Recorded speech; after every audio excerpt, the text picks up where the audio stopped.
Oh, hello, and welcome to another Thursday edition. It's always on Thursday of Weekly Wedding Prep Live. We are here at noon Eastern every Thursday. Us wedding officiants and celebrants all across the world. And please do tell us in the chat where you're watching from, what you're doing, how's the weather. Do you have a ceremony coming up? Sabrina already tagged the wall first today. She said it is a scorching temperature that blows my mind. I can't even imagine what that's like. I have faint memories of that. It does get warm like that a few days here in New Brunswick, Canada. But just another February day down there in San Antonio. Holy moly. And thank you for changing it to Celsius for my benefit. It sounds really hot. But also, Sabrina said she has a wedding workshop tonight. What the heck is that? Well, Sabrina is a member of Unboring Wedding Academy, an intrepid professional, and she's referring to that meeting that you have with your couple, that 1 hour wedding workshop, we call it, or ceremony planning session, if you want to put it in more common vernacular. And it's just 1 hour. You sit down with your couple and you walk through exactly everything that can, might, could, will happen in their ceremony. Members use Officiantly, our ceremony management and builder and automation platform, officiant.ly. Just bring your laptop right in. It's a app you log in through your browser, and you just move through it seamlessly and easily, asking your couple questions. They answer them, and then the ceremony is built for you right from all that information. So we got wedding workshops coming up. I've mentioned to you before that wedding season really gets heated up here in May in my part of the world. People don't really love the cold and the spring and the wet and it's spring in Canada. It's like a relief, but it's not beautiful. April showers bring May flowers and all that. So wedding season really starts to ramp up here in May. And that means as I mentioned in a couple of sessions ago, was it last week? I'm losing track of when I say what. But 3 months out is when I start to contact my couples to get, I think it was 2 weeks ago, because I was talking about why I don't use a CRM, client relations management platform. And so 3 months out is when I contact my couples to get a date in the calendar for us to sit down. I like to do it 4 to 6 weeks before the wedding, for their wedding workshop, exactly what Sabrina is talking about. I find that to be a really great sweet spot, because it's not so far from the wedding day that they don't really have a clue. They haven't thought about it. It's also not so close that if some decisions still need to be made, because that's what this conversation does. It hits them with things that typically most couples say in that wedding workshop to us unboring wedding officiants. They say, oh my gosh, I did not think about that. I did not think about the songs. I did not think about people greeting at the door. I did not think about whether or not we wanted this or that, those tiny details, who's going to hold the rings before, etc. So sometimes, you hit them with some things that they haven't thought about. And if they can't make a decision on the spot, you do want to give them some time to make that decision. You do not need to sit there for hours hashing things out with them. You find out what you know, find out what you don't know. It saves all of you time.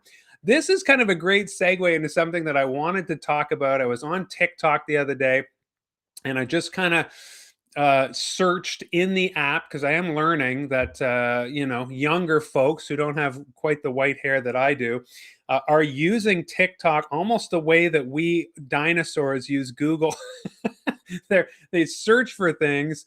I was talking to a couple recently, actually, I think it was a wedding workshop, and they said they're planning their honeymoon, and the way that they go on trips is they just go on TikTok and put in the search term for the place they're visiting, and then see what videos come up.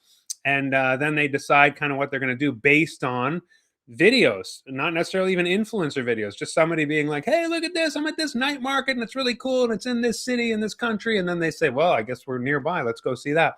If you want to search like a Gen Alpha, if you want to use the search, the apps like a Gen Alpha, that's what you do. But I was on TikTok, and I, for some reason, ended up looking up how to officiate a wedding. And God bless her, there is a video that seems to have gone kind of viral of a bride who got married, who was asked their friend to officiate, and the process she described that I want to describe to you, just, I mean, it made my hair fall out from aging because I mean, she was thrilled with her ceremony and said her officiant did an amazing job. The ceremony was the best part of their day. But that work process to get there was so rigorous, so onerous, I would say. And she describes it and she's happy again. But as an officiant, I'm like, oh, there was such a shorter way to get that same result. And that's something I do want to share with you today, if time allows. A lot of this depends on what you have to ask in the chat or what you have to say. I do want this to be very interactive. That's the purpose of going live. I could record these ahead of time and slap them up on the internet. But instead, I love being on here and engaging with you. So I'm looking here in the chat already to see who's here. Again, Sabrina is here, Sarah is here. Please tell us where you're from, and if you're wondering how do I chat, because some folks say I didn't see how I could chat at all. You got to log in with your Google account, and then you can engage right here in the chat. I'll see your questions, I'll see your comments. So thanks to you who are making it here live. You make this really special and really fun. Sarah says, "Hi everyone." Jack with a question right off the bat, I see. Hi everyone, it's 41 degrees. He just reports the weather, which is how we roll around here. If for no other reason than for me to live vicariously through those of you who are in 32 degrees weather, or like Cantor Mark down here saying it's chilly in Thousand Oaks, California, 46 degrees. Now, that sounds balmy right now, although winter is losing its grip here in New Brunswick, but it's still like, a nice chilly minus 10-ish in the morning Celsius, whatever that is, whatever that is, United States. We shouldn't even say Fahrenheit. We should just say whatever that is, United States, because you guys are the only ones who use Fahrenheit. Anyway, it's chilly-ish, but I love living vicariously through those of you who are enjoying such warm temperatures right now. So back to Jack. He says, I have the bride stand on my right, groom on my left. How do you do it? Hey, that's Jack. You're using it the way you're supposed to use it, in the sense of put a question, put a comment in the chat. You have Sabrina jumping in and says, that's SOP, that's standard operating procedure. I agree, but this is a very common question, even among like brides and grooms. When I sit down with them in the wedding workshop, they say, by the way, what side are you? And if you look at wedding photos where you can see the party, a lot of my photos, you actually can't see the party. But it is that typical. I mean, you can see it's mirrored here. You can see in this case. So for the officiant, the bride is typically on, and it's always the opposite, right, from everybody seeing. But when I'm standing there officiating a wedding, if it's bride and groom, then bride is typically on my right and groom is typically on the left. That's kind of from that rule of thumb. Not a great expression. I know the origins of that aren't awesome, but an operating rule to keep in mind is that gentlemen are typically to the right of the ladies. And so coming down the aisle, for example, like when everybody's lining up at the back, say, and if you've got wedding parties that are coming in 2 by 2, or you've got dad with a bride or mom with the groom or that kind of thing, and they're kind of shuffling around, what side? Typically, you're working this stuff out at the rehearsal. It's not like 5 minutes before you go out. It shouldn't be news to everybody, but sometimes there's no rehearsal, etc. I know all the things.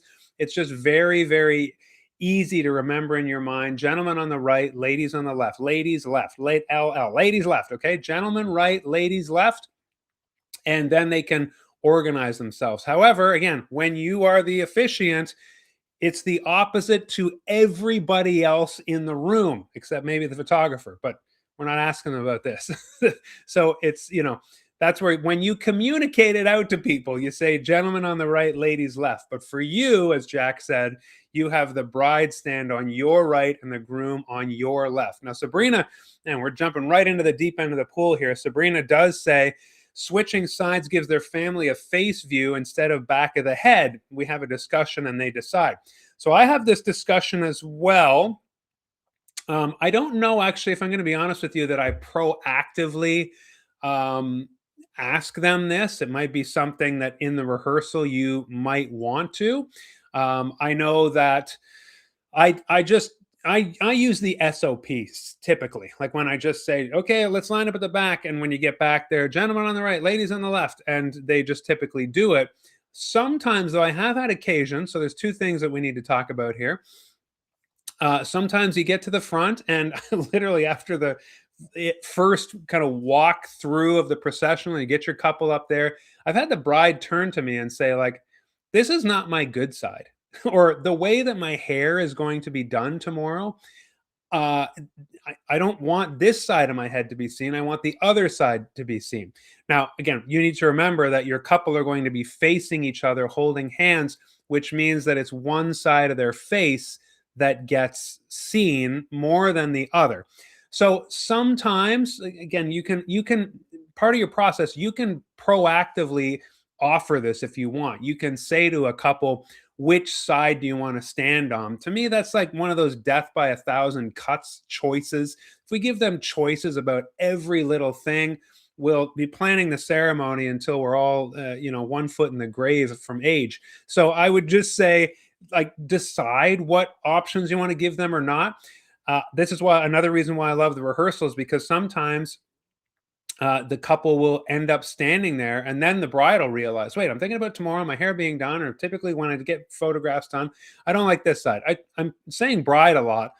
Grooms too. Grooms might say, like, well, my hair falls this way, not this way, and I want that kind of thing. So I've heard it all, but I've also heard in the wedding workshop, some couples are really proactive and they say, can I just ask, when we talk about how we're lining up and how we're standing, typically there's a whole part of the wedding workshop where we discuss that, who's coming in when. That's part of the strategy of the wedding workshop, is really brainstorming with them, imagining you get to the front, you stop, do I ask your escort a question, you come forward, standing in front of me, holding hands, these guys on the left, these folks on the right. And that's where they might say, okay, wait a second. In the wedding workshop, in the planning session, they might tell me, we want to switch sides. Now, I typically don't have to make a note of that. We will just say, you can remember that in the wedding rehearsal. However, inefficiently, for example, it's very easy to add that item to, say, a procession or anything like that. You would just make a note there, and it will appear in ceremony notes automatically when Officiantly generates your script. It would say, in this case, Sam's party will be on the left and Alex's party will be on the right. You could make a note like that so that it's right at the top of the script, so that it shouldn't change much of the stage direction. But obviously, when you get to the rehearsal and you send everybody to the back, you might want to make a note of that. So that's the first thing I wanted to talk about, is that the case of the couple wanting to switch sides based on their face or their hair or something like that. But Sabrina brings up that other point, that second thing to consider, which is now kind of one of the wedding trend zeitgeists, is traditionally. So let's start with the traditional. If you had bride on the left and groom on the right, then you'd have bride's family sitting on the left and groom's family sitting on the right. Well, that is totally being amended now, I would say. And this is where it's a lot of the time when you're doing the rehearsal, and let's say groom is escorting mom down, they will stop. He'll give her a hug, and this is kind of in the honorary seating before the opening remarks. Typically, what side do I seat mom on? And this is where you can kind of have this conversation. You can have it before. The way I structure a rehearsal is 3 parts, right? You talk it through, then you walk it through, then you walk it through again. Nice, tight 40-minute fun rehearsal. So you can do this in the talk through. You can say, okay, so, Sam will escort mom, seat her, by the way, and you can have that discussion right there in the round and say, what side would you like to sit on? And to Sabrina's point, the reason why we're kind of mentioning this now, or bringing it up as opposed to just following tradition, is it's really nice. We're in the 21st century. Anything goes when it comes to weddings, just about anything. And a lot of couples want their parents seated kind of on the opposite side, so that, as Sabrina said, they can see the face of their own child. Not that they don't like the other one more, but if I'm a parent and my daughter and my son are getting married, it might be nice to be able to have a cross view of their face as opposed to sitting on their side and really seeing like just mostly their ear, or depending on even what if the seats are even wider, you're seeing mostly the back of their head. So that is another thing to consider. I typically don't have the couple switch for the sake of where the family is, the parents are sitting. What we typically do is we just switch where the family is sitting. So in this case, instead of Sam seating his mother on on the right side, again, officiant your left side, he would seat her on the other side, on the left side. Yeah, you're right. And then take his place, and that way his parents could see them very easily. So those are the kind of little logistics that we think about when we are professional wedding officiants that a lot of time friends and family don't catch, or they don't really know. But Jack, you are on point. That is the standard operating procedure, as Sabrina says. But we can switch things up, and there's things to think through and options to run by our couple. All right, that was jump right in there. I got a few things that I can talk about as well. I never come with nothing to say. That doesn't sound like me at all, does it? But I'd love to talk about what you want to talk about, answer some burning questions. It is called Weekly Wedding Prep Live, so we can prepare you for an upcoming ceremony, an upcoming meeting, an upcoming booking session, chem check, contract you need to send, payment, whatever it is. Whether it's your first time or whether you're a pro, everybody is welcome here. We're all at different stages of the process. So hit us with anything that's on your mind related to wedding ceremonies, officiating, celebrancy, all that kind of stuff. Good morning, unborings. Oh, come on. Why would you do this? Why would you throw a word at me like this live? Flurryicious is the best word to describe it. I believe you had the $10,000 word about the sun last week, and now I knew it when I saw it, and now I don't even remember. Can you remind us? I think it started with the letter A. The warmth of the winter sun. It was very poetic. Jerry, if I'm giving you credit for a word somebody else used, I apologize to that person and perhaps you. But I mean, you're busting out Flurryicious, which is not a real word. Oh, it's not a real word, but it should be. Lightly snowing. That's more charming than serious. It is lightly snowing. You can keep your snow, although I am going skiing again tomorrow. I like to get out twice with the kids. We sneak away on a non-school day because then the hill's like mostly empty and you don't get to the bottom and have a huge line to wait for. So we're taking them out. We like to get 2 ski days a year. Don't tell their teachers. Tomorrow we're going to head north of Fredericton and do a little skiing together. So let's keep it nice and ski-ish tonight. But really, I think that'll be it for our skiing this year. And then it can start thawing out for sure. Let's just bring the spring, okay? Good to see you, Josephine. You're making me say it again. I'm going to get better at this. Schenectady, yes, New York. 34 and cloudy. Good to see you. Hope you're baking up a storm there. Josephine is also a member, and she told me she bakes while she listens along, which is absolutely awesome. Chris, good to see you. Hi, everyone, from a warm 70 in North Carolina. Oh, my gosh, that must be amazing. Back down to 50s. Okay. Well, we're all in this together. We're gonna get through this. Summer is coming. Hello from dreary but finally warmer Ohio. I'm sorry to hear it's dreary. Today it's wall-to-wall sun. Tomorrow it's wall-to-wall sun here. It's really great. The sun is nice and warm. My morning runs, I'm wearing only 2 layers instead of 3 now. It's really great. Stephanie, good to see you. Hi there. Opie in the house. I feel like maybe it's been a long time no see. Opie from New York. Weather's starting to warm up, but January 24th, snow still in the ground. Wow, you remember when you got slammed. January 24th. Must have been a nor'easter. You got a wedding show this weekend. That's fantastic. We have talked about wedding shows this weekend. Of course, Opie, I know you're a pro. She's a member of Unboring Wedding Academy Pro. I have a pro course as well, unboringweddingacademy.com/pro. I talk in that course about how important networking is, to join your local Chamber of Commerce, join your local wedding group, join networking. And a lot of that is going to wedding shows And I know wedding shows can be pricey. I see people saying, oh my gosh, $500, $1,000. How am I ever going to recoup that? And I always say, because I do it in New Brunswick, brand awareness is huge. You can't put a price on brand awareness or mingling with your fellow wedding vendor colleagues, of which the room are totally stuffed, right? Wall to wall wedding vendors doing their thing. You're going to get as much out of a wedding show as you put into a wedding show. And I kind of use this example at Wedding MBA. I expo there for Unboring Wedding Academy, and I could, and you do see this. You see people spending huge money on these booths. They put a table up, they back right to the black curtain at the end of their booth and stay as far away from people as they can and hope their sign does the talking. And then when it's over, maybe somebody who does an expo like that says, well, that wasn't worth it at all. If you've been there, you see how my wife and I pull our table right to the front. The signs are as close to the aisle as you can get without violating things, but like right on the line. And we stand right there where people are walking by so that they almost have to go around us. And we say, hi there, have you heard of Unboring Wedding? Are you a planner? Tell me about what you do.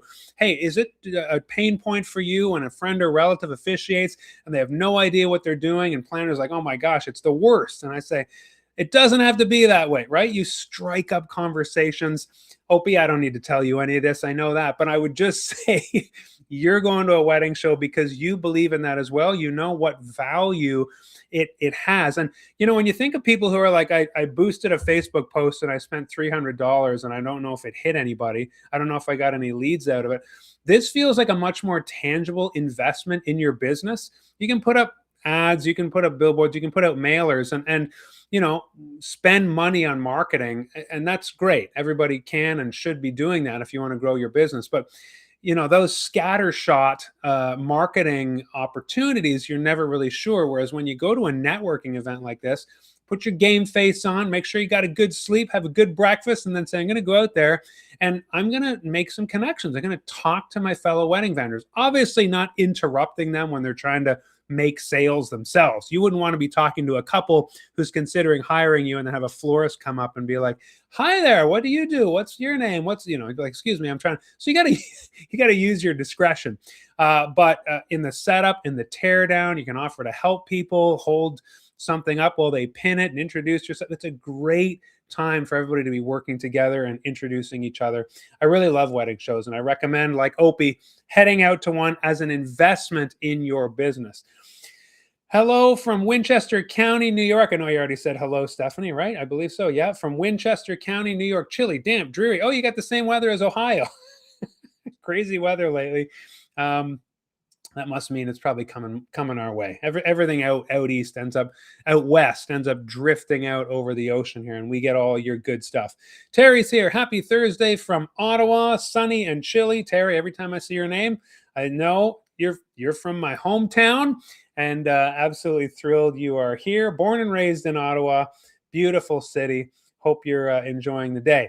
Good morning from chilly, BC. We got West Coast in the house. Claire is back here. Good to be back. I was just going to say, Claire is back in action after taking a little bit of a hiatus from officiating, and she's been emailing me, and glad you're back in the saddle. The world needs more unboring wedding officiants, members like Claire who are out doing their thing. Speaking of members, Elaine is here from Isle of Wight, chilly and damp with a bit of flooding. Hope you're well. Thank you. Hopefully your flooding doesn't have too much of an adverse effect. Tis the season, though, of the thaws and the melt.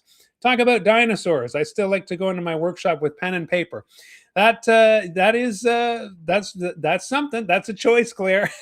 We were emailing back and forth, and I recommended that you know, if you use Officiantly, you can handwrite or take screenshot copies, but I would say handwrite or even prepare some sort of, you know, write the questions down on a printable sheet, maybe in a Google Doc or something. Because if that's your MO, if you don't like to use Officiantly or software live with the couple, then you can handwrite their answers. But again, for me, I wouldn't be able to read my chicken scratch if I did that. That's why this has been such a salvation for me. I can't handwrite anything. So I wanted to create something that was as easy as a click or typing out a few words, drop down menus that open other things. And that's kind of why I created Efficiently, because the spreadsheet thing was good, but I always knew there's got to be a more efficient way for it to pour it over. But if pen and paper is your comfort zone, you want to be comfortable and confident with your couple, then I'm not calling you a dinosaur, Claire. You called you a dinosaur, for the record. I'm calling you, this is not really you know what you like, right? You know what will make you feel good. I hold my wedding workshop months before the wedding. Mark, disrupting as usual. Here he is. It takes another big task worry off their to-do list. All my weddings use a planner, so I don't orchestrate the processional. Nothing to change. Okay, well, there's minimalist Mark. Gets way ahead of things. Doesn't worry about the processional. All your weddings use a planner. That is really amazing. You are living the life of luxury, because I love planners. I would say only about half of my couples use a planner. And as I was just saying to Claire, whatever helps you sleep at night. And for me, I could not go into a wedding not knowing the processional, or depending on the whims of a planner. Are they organized? Are they not organized? How much detail, et cetera, et cetera. So I love how all of us officiants and celebrants, we know what works for us. And at the same time, here we are together, learning more, learning what's available, trying to understand what's out there, what options we can choose from. But at the end of the day, whether you call yourself a dinosaur or just an old dog who's not interested in new tricks, it is totally up to you. And Mark, that's really interesting that you don't orchestrate the processional. Because I just walk them through it. For me, that's part of the brainstorming. Who's in your ceremony? How are we lined up at the back? Who's walking in when? All that stuff. And I can tell, it's interesting you say months before the wedding. I found when I do it months before the wedding, they kind of like, there were too many, like, I don't know. We haven't thought of that. We haven't thought of that. We haven't thought of that. It was too many. I've played with everything in my system. And I realized, what's the sweet spot of getting close enough that they've been to the venue, they've talked to a planner if they have one, they're thinking things through, that there's enough that they know, versus if it's too close to the wedding and there's still decisions to make, like I said, then they're panicking a bit. We don't want that either. 67 degrees in North Carolina. Hello, Ann. Good to see you. Good afternoon, Borings. Claudia is calling us Borings. Get out the pitchforks. Get out the torches. She's a member of Unboring Wedding. She knows. She's not. She's just razzing us, right? Good to see you, Claudia. Glad you're here in Lake Erie, Ontario. Josephine, have you ever had a guest group? Here's a question that did not get excited at the good afternoon opening. How did you handle it? Oh my gosh, I've never, ever had that. Now, I'm not saying they rip, roar, and scream back, but if they don't, I say, okay, let's try that again. This is a celebration. Who's excited? You can ask those yes, no questions. Who's excited for Sam and Alex to get married? Are you with me? That kind of thing. I do hear that a lot. People are terrified that it'll be tumbleweeds and crickets and they'll be left hung out to dry. And then they'll have this flop sweat for the rest of the opening remarks and the entire ceremony. I'm telling you, some groups are more enthusiastic than others. Okay, I've had backyard weddings that are pretty laid back, people in their jeans, the family's kind of quiet, and you say, are you ready for these two to get hitched? And like, yeah, and that's fine. You're like, great, yeah, I am. And then you can, again, if the groom or somebody is up there with, how about you guys? You can ask and you say, all right, we're gonna have a great time today. It's totally fine. It's not dependent on their response as much as you taking the lead on setting the tone. Okay, so but I don't want you to take that to mean that you're ever going to get people like, no, I'm not excited. I've officiated hundreds of weddings. That's why it's foolproof. It's fail safe. Again, you are setting the tone for when you tell a great love story. You want those people fully engaged, and they're getting a sense of you as well, right?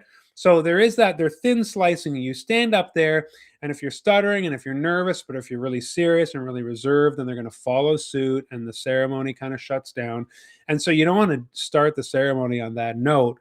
And then when the couple gets in front of you, you say, here they are to get married. They're perfect for each other. Can I get a heck yeah? And they're shocked, like, whoa, the officiant just turned into a different person. That's why. And then you, of course, you tell the story. You want them to chuckle. You're bringing out this differences and similarities, the couple, the cute things that happen, the funny things, the hijinks. So to me, setting that tone right off the bat is super crucial. Josephine, don't worry, it's not going to happen. You're not going to get a bunch of duds sitting there barely engaging you when you get up there. Wedding crowds are the best crowds, okay? And like I say, I've done this with 12 people, I've done this with 200 people, I've done this in super casual settings, super tuxedo settings. People are people wherever you go, and you set the tone. And I absolutely love that about being the officiant, the MC essentially of the room. So great question. Thanks for letting me rant on that a bit. Hello, Connecticut. Good to see you, Paul. 41 degrees. We're kind of hovering around the freezing point here on the East Coast. Oh, in Jewish weddings, from the view of the assemblage, bride is on the right side of the chuppah, groom is on the left. I explained that's traditional, but I'm not the rabbinical police. So, okay, so that's interesting. Bride on the right, groom on the left of the chuppah. So there you go. Thank you so much. My ignorance was showing there in terms of a Jewish wedding. I've never officiated a Jewish wedding because you're not the rabbinical police, but and you're a cantor, but you're not a rabbi. You feel very rabbi-like to me, Mark. Of course, I have done Jewish elements in a wedding, but not a proper Jewish wedding with the walking around the chuppah and all that stuff. So that's interesting. Take everything I say with a cultural grain of thought. I'm a white guy from Canada. Thank you very much, Mark, for enlightening us. Change it up if you want. No rabbinical policing here. Good to see you, Scott, from cold Bellingham, Washington. Hey, Brooklyn, Nancy, good to see you. How long should the love story be? This is in the course, and I talk about how, so the love story itself, you have some leeway. Sometimes your couple will say, keep it short and sweet, right? But I always say to people, I have officiants reach out to me. I don't know if I want your course, because your couple told me short and sweet. My couple told me short and sweet. And I always say couples say that because they've been to really boring weddings where it feels 25 minutes feels like an hour. So I would say, most of my ceremonies as I teach them take about 25 minutes as I conduct them with couples. And I tell them that if you don't add anything to the standard classic traditional ceremony where I tell your story and really give a speech, it's all about you, the total ceremony is 25 to 30 minutes. If you don't add any rituals or extra things, you start adding things, readings, unity rituals, prayers, then of course it's going to be getting longer. But your speech as an officiant, so you say the love story, and I feel like that's a bit of a technical question I need to unpack. Your speech should not be longer than, as the officiant, I'd say like 13-ish minutes, which means the story, I think, should be about 8 or 9 minutes. Then you want to read what they love about each other. That's another 2 minutes. You want to read what friends and family love about them. Another 1 minute. Then you want to wrap up with a brief reflection. Today is monumental in Sam and Alex's relationship because they are about to make promises to each other. And you kind of come out of their story, wrap up like that. That's another minute or so. And again, you're thinking, wow, just a minute of reflection. Yeah, I say this to the couple in their chem check booking meeting with me before they book me. I say, look, I'm not going to say a bunch of platitudes or life lessons or impose values upon you. Like, I'm going to tell your story, which is subjective. It's about you. I'm going to say what you love about each other. It's subjective, about you. I'm going to tell you what friends and family have told me about you. It's subjective. It's all about you. And of course, what I mean by subjective is the opposite of objective. Then I'm not going to launch into a bunch of wisdom and things like that. Just for me, I know some of you, if you're in a religious setting or you share common beliefs with the couple, you've known them, you know what their values are, you do want to say marriages, etc., etc. If you're a friend or relative, I do advise that you add your own voice about the couple, what others love about them, and then you can look out and say, Sam and Alex, as your best friend, someone who's known you both for 10 years and grown up with you, and as your aunt, someone who rocked you in the cradle, and now I see the beautiful person you are today and who you're marrying. It means the world to me too, etc., etc. So that's a beautiful place for you as the officiant to start sharing your own personal reflection about the couple. But did you see how everything I said there was about the couple, about the couple, about the couple? And then when you wrap up, I like to really unpack why today is so important.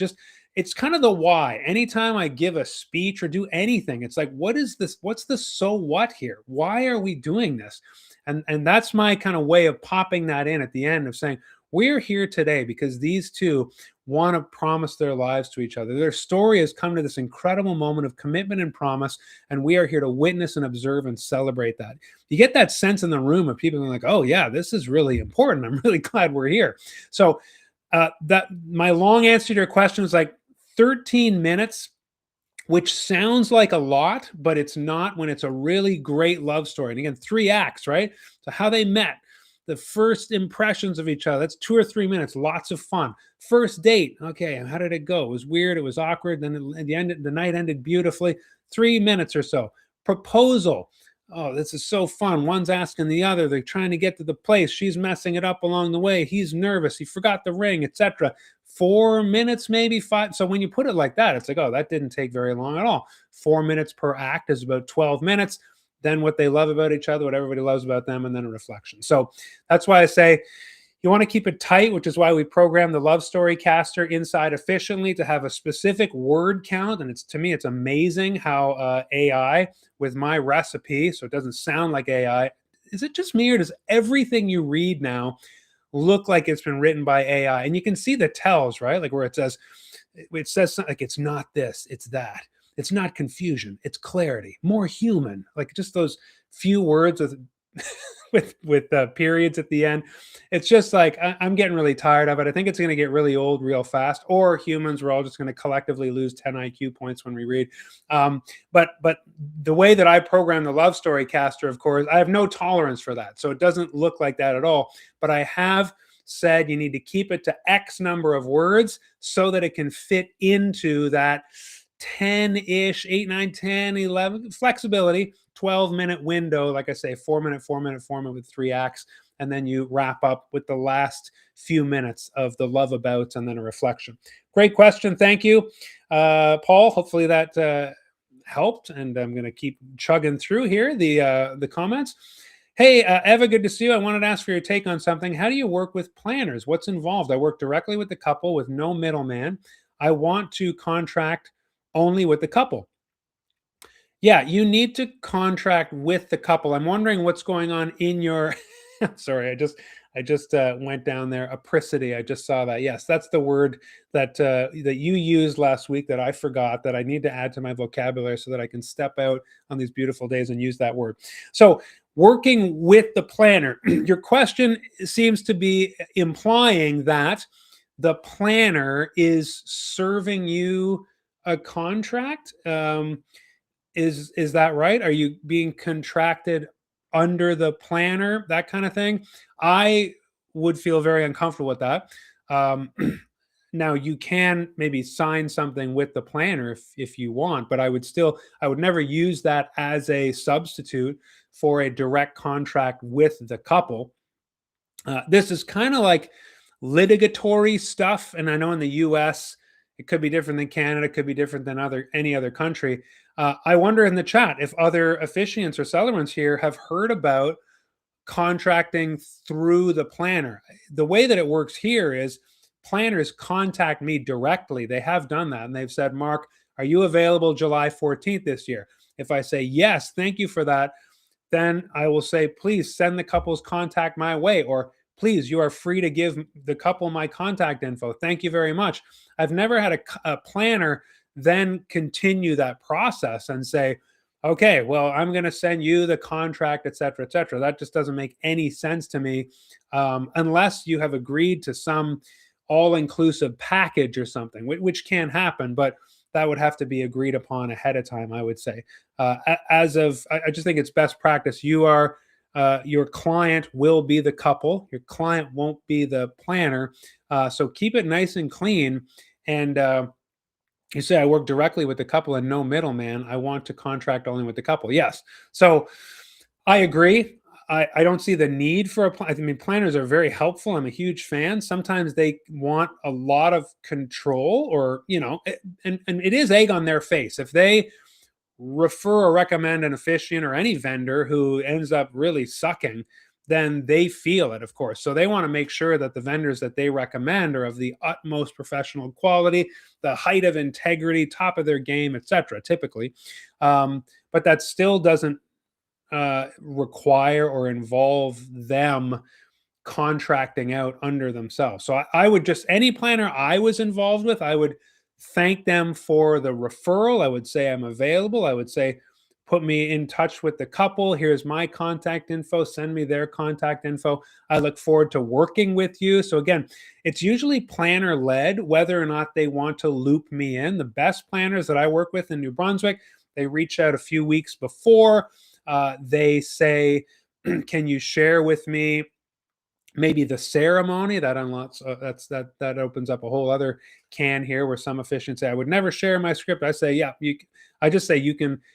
My script, I tell the planner, I don't have the full script until like the day of the wedding. So, and that's not because of procrastination. I tell the planner I'm going to plan the session. There will be a draft. I'll plan the ceremony with the couple, and I might even give them the date if I can. We're meeting on the 12th, and we're going to plan the ceremony, and then I'm going to draft it, and then I'm going to write their story and everything. So I often say to them, I'm not going to have the final draft of the ceremony until a couple of days before with the story and everything. And I wouldn't give them the full story anyway, but I just kind of tell the planner, there's no way for me to give you the full script. Not that I'm against it, but what planners typically want to know is that you are moving through the process, right? It's like I've talked about here before. When you MC a reception, it's a really good practice to ask the people who are speaking to give you their speech ahead of time and give them a time limit. That way you prevent, as the MC, you prevent a lot of the catastrophes that you see when it comes to wedding reception speeches. So planners are typically trying to do that. They're doing quality control ahead of the ceremony. But a lot of time what that means is they just want to make sure that you are moving your couple through the process properly. A lot of times I say I can send you a draft of the processional if you'd like ahead of time, but I'm not going to be in a place of final drafting you until probably the day before. That's just the process that I recommend, because, I've talked about it last week. A lot of time you have the wedding rehearsal and you still need to make changes coming out of the rehearsal. The planner is great with processional. So again, sometimes planners reach out to me and say, what do you have down for the processional? I don't have, my couple told me this. I've gone to the rehearsal and the planner comes up to me and says, okay, so here's how the processional works, right? Et cetera, et cetera, et cetera. And you look and you say, no, I don't know when you made yours, but I met with my couple 4 weeks ago and we worked through it and it looks like this. And the planner will sometimes say, oh, well, I talked to them 3 months ago. And I said, okay, so mine's the more updated. And it's probably because we brainstormed a bit more, talked about dress sizes, heights of your party, all the things. Whereas planners don't often get into the weeds like that in the way that an officiant does, and the way that I recommend and teach in the academy, and the way Officiantly, our software platform, walks you through that. But again, even at the rehearsal, I am often the proactive one. And I talk about this in the course. When you arrive at the rehearsal, find the wedding planner if they have attended the rehearsal, and say hello and introduce yourself, and then say, can we make sure we're on the same page? Can you help me? This is part of the kind of sussing out who's running the rehearsal. Some planners get there and they feel like they're running the rehearsal. So it's great to signal to them that you are running the rehearsal. Any of this early work that you can do with planners in emails a little bit ahead of time, a few days before, a couple of weeks before, a lot of time they will send you a timeline and say, here's the timeline of the entire day, find your name on it, make sure you know what time you're supposed to arrive. And so again, I look, okay, good, rehearsal, 5 o'clock, I will be there. So I will reply to that and I'll say something like, I will see you at 5 on Friday for the rehearsal. And then instead of saying like, I'm going to run that thing, I say, I'm going to conduct the rehearsal in 3 parts. It'll take about 40 minutes maximum. I'd love your help. We'll connect when we get there. It's just a way of signaling to the planner that, yes, you will conduct the rehearsal as the officiant. So there was a lot there that I went off on, but I think you're talking about a planner kind of subcontracting you, which I don't know that I would love. Let's see if you have more to say about that in the chat. 74 down in Arkansas, setting up Love is Love weddings again after a bit of a break. Nice to see you. Good to see you, Charlene, and welcome back to the profession after a little bit of a break. Everybody needs a little bit of a break. That's awesome. Hey, Prince Edward County's in the house. Craig is here. Love seeing you on Instagram and your ceremonies. You always look so great, Greg, officiating those weddings. So good to see you, Craig. Appreciate you being here. Wedding shows are great to get your name and face out to the couples and other vendors in your area. Like I said, Craig, brand recognition. You go out there, you get as much out of a wedding show as you put into it. And when planners, especially if they're used to just kind of friends and family and plan and officiants not really knowing what they're doing, when they see a professional officiant, they're going to remember it. Because professional wedding officiants, unfortunately, are too few and far between. So you're always up there showing that you are amazing, and you can bring your certifications. And of course, if you've taken Academy and Pro and do the challenges, we give you badges, or you can say you're certified. IAPWO is another great place to you pay a membership, and then you get a badge that says I'm adhering to excellent practices. And this is the kind of thing that, as we were just speaking about planners want to see this kind of thing. Take it from me, who like I said, go to Wedding MBA and say to planners, how do you feel when your couple says your friend or their friend or relative is officiating? And they go, oh my gosh, we know it's going to be a you-know-what show. And I always say, it doesn't need to be that way.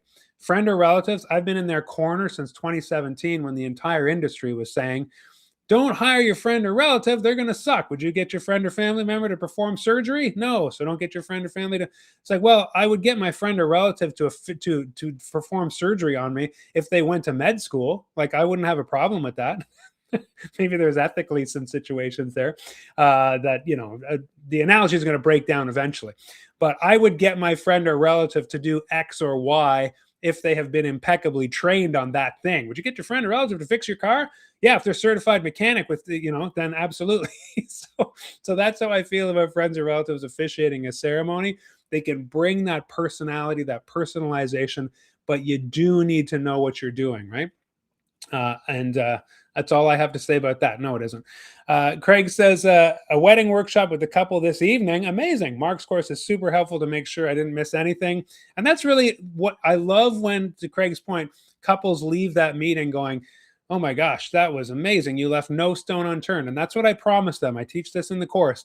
You want to kick off the workshop by saying, you're going to feel a lot better coming out of this, because right now everything feels up in the air. You don't know what's going on in your ceremony. You don't know what's up. There's so many things you don't know, but I'm going to walk you through this. And at the end of this hour, you are going to feel so much better. And it's almost always a self-fulfilling prophecy, unless it's a very high-strung, stressed out couple by default, which is like very few, just 5% of couples maybe.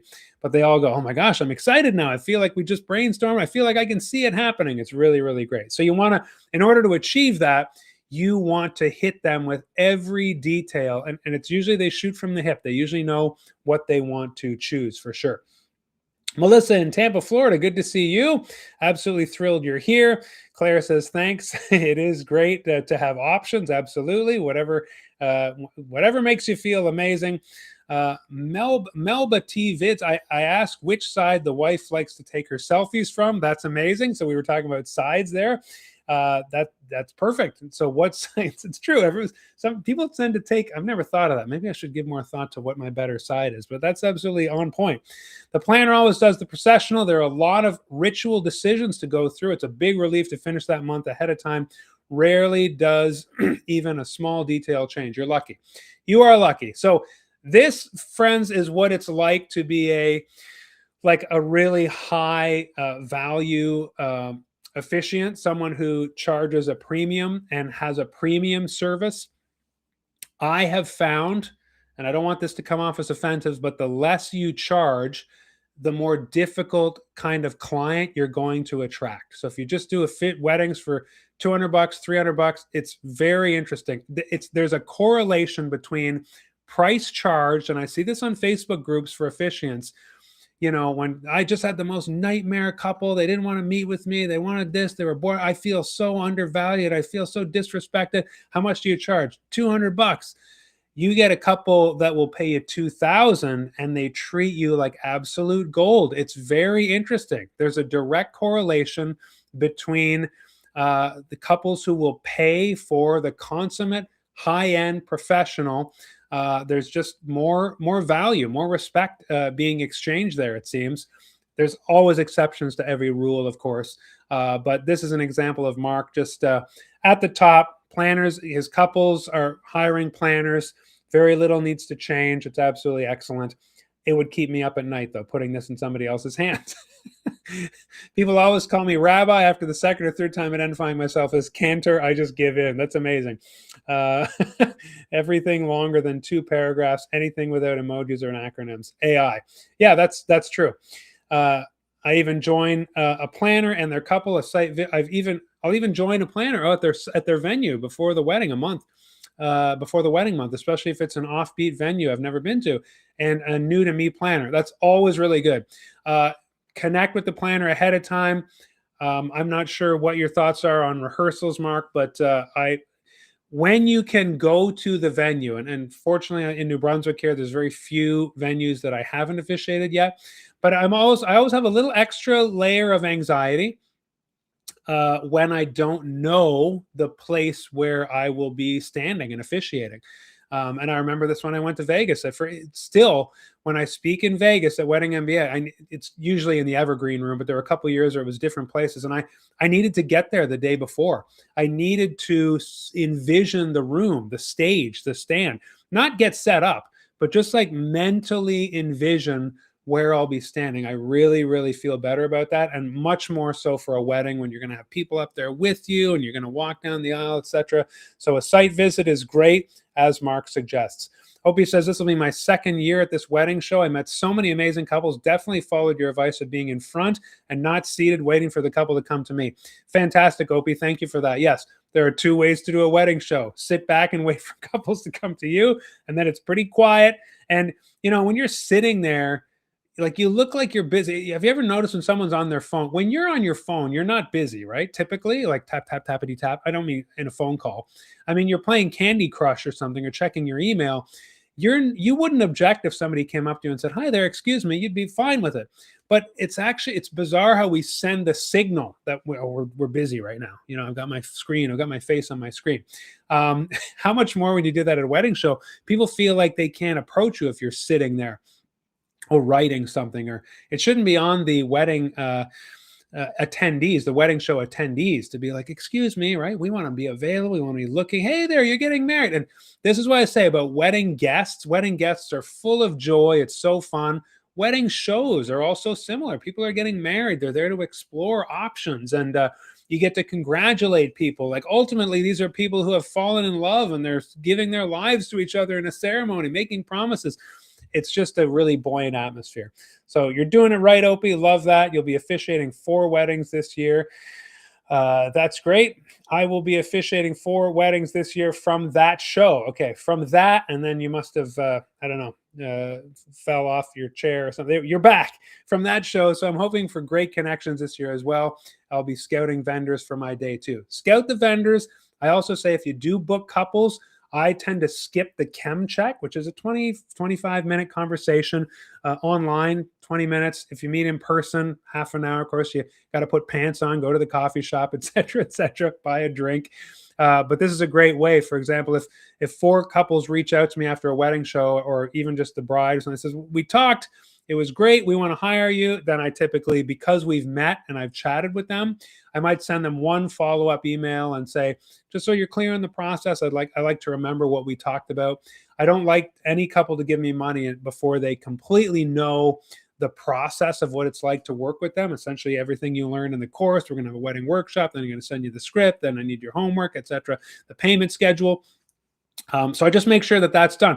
That's why I like to get those things in when I talk to a couple at the wedding show, because again, it dazzles them. I want you to imagine 2 officiants, and if one officiant is there saying, usually you're going to be the only officiant there, frankly, because of what I said. Wedding shows are too expensive. I'm not doing that. But typically, if you go, if you've got one officiant who's just kind of saying, hi there, here's my card, I officiate weddings, are you available, or think about me? That's one thing. And then they come to you and you tell them your process. You tell them what the ceremony looks like. You maybe have a sample script there, just photos of you officiating, and you say, here's, I like to get paid at this time. You do your chem check pitch essentially right there with the couple. And then when they reach out to you after the wedding show, I always say to them, when you inquire, if you do, you can call me or text me or hit up my website there. Just say, we met at the wedding show. And then that's all I'll need to know. Whether or not you're, because it's hard to remember everybody's name. But if they say we met at the wedding show, then you're good. You can typically send them the payment link or collect payment, however you do. The planner wants to contract with me and pay me. Legally, I don't have recourse. Will not be as personal with couple. Well, so that's the thing. That's like nice. They want to contract you and pay me. Again, I can't speak to the legality of it. I would just say, like, why would a vendor subcontract themselves out to a planner? I'm just trying to think, like, because then you also don't really know what the planner is charging the couple. This feels to me like someone trying to skim, in the sense of they charge the couple $1,000 to find an officiant, and then they pay you 700 or something like that. I wouldn't like it. I don't think I'd work that way. So you got to decide: is it worth the date? Is it worth locking down that ceremony with the planner, or do you want to make sure you stick to your guns and the way you're most comfortable with? That's very interesting. Thanks for sharing that with us. That might come up, and I'd love to know what the wedding officiant community thinks about that. Jeff, good to see you. What would be your suggestion for this situation? My daughter has asked me to officiate her wedding, but I also need to walk her down the aisle. What would you suggest for that transition? Oh, I love this one. I think we've talked about this before. Do I have a wedding? I think I have a wedding video on my YouTube channel. Again, I'm in front of this camera so much, I don't remember what I've said live, what I've made a video about, etc. But all you want to do, Jeff, and congratulations, by the way, huge kudos to you officiating for your daughter. Congratulations that should even ask you to do that. You want to come up, you want to give those opening remarks the way I talk about it. Turn off your phones. Are you excited, etc. And then you say, just before you end, typically where you'd say, let's begin, and stand there. You broke the ice with the guests. You said the things. They're excited now. And then you say, well, we're about to begin, but I am going to head to the back because I have some very important processional duties to attend to, but I will return. See you in a few moments. You say something cute and cheeky like that at the end. And of course, you're the father of the bride, so they know. And then you head down the side. Don't head straight up the aisle. Bad luck, super bad mojo, muju, whatever. And then you head around. And really, when you kind of leave the front, the music can start, assuming there's a processional of other people.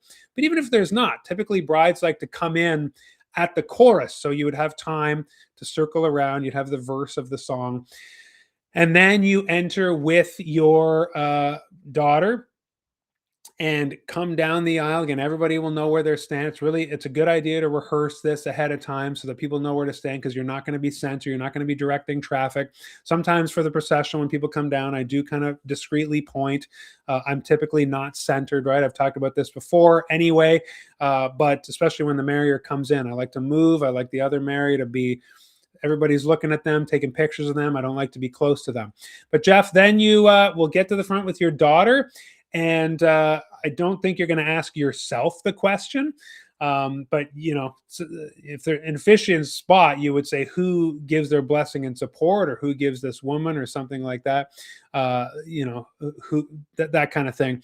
In this case, I'm not sure if there'll be a question, although you can say, make a declaration, something like, your daughter's mother and I do give her our blessing and support. And then you nod in lieu of a question. You can kind of get to the front, take your center spot, and make that statement, and everyone will understand that it's usually in the form of a question. Or you can ask the other parents present. There's different ways around that, but I know that wasn't your question here. And then, nod to her fiance, her person marrying her, and they step forward, take her, and then take their place. So I definitely recommend that you stop at that front row, whether or not there's a question. You take your spot in the officiant place, give your daughter a big hug and stuff. I mean, it's going to be waterworks. It's going to be absolutely beautiful. Step forward, take your place, maybe even hug the marrier, who's presumably already standing there, the person she's marrying. And then when you're in the officiant spot, kind of like you see in these photos here, then signal for her fiance to go and receive her and bring her to the front. Okay, so that, I mean, like that typically the question like that is asking about two things. How do I give my opening remarks and go to the back then, or do I skip the opening remarks? Do not do that. Say your piece, give that cheeky little wink, wink, nudge, nudge remark, go join, come in, stop at the front row, take your place as the officiant, leaving her there, but again, giving her a hug. And then the same thing, maybe do something with the marrier so that it looks like, you like each other. Uh, and then, her fiance escorts her to the center. Okay. Awesome question. Thank you. Congratulations. Hopefully that was clear as mud for you. I'm just starting out after doing 2 freebie weddings, and I'm amazed at what people don't want to pay for their officiant. Then people in the comments saying, I'll do it for $50. Yeah. Dennis, that is a scourge of wedding officiants. I mean, that idea that, why would I pay you a lot for 20 minutes of work or whatever? We in the officiant community and celebrant community, we know that we are worth at least as much as the deli tray, as the saying goes. But you need to communicate the experience that you are going to give your couple. And I can't say enough for, and I know it sounds selfish or self-promotional, but I'm allowed to do that here anyway. But getting trained and telling people you've been trained, getting reviews, really, really push the experience that you're giving your couple. I wanted to show you this today, this comment, because Christa sent me this email yesterday in response to my question about, hey, I'm going live. If you're on my list, you get this email, right? And just read Christa's experience here, okay? I'm just so thrilled about this. She replied to I'm going live tomorrow. Do you have any questions? Christa says, on the heels of your email about the live show tomorrow, it reminded me to follow up with you about the wedding I officiated on February 7th. Now, Christa purchased the course, okay? So she's a member of Unboring Wedding Academy, built the ceremony and Officiantly. I could not believe how many people came up to me afterward, as you said in your videos numerous times, because I promise you this is going to happen if you take the Unboring Wedding course and use that style and system. You said it was guaranteed to happen, Mark. Yes, I do. I would venture to guess about 20 plus people commented to me about how good it was. Although I knew most of the people in attendance, one gentleman who I did not know approached me to say he's officiated 8 or 9 weddings and never seen that approach and thought it was so well done. Another person that I did not know said he was a lawyer and therefore judged public speaking and thought it was well done. Whew. 20 out of 10. You crushed it. Never seen a better wedding ceremony. We did not know their love story. That was lovely, were also some of the comments.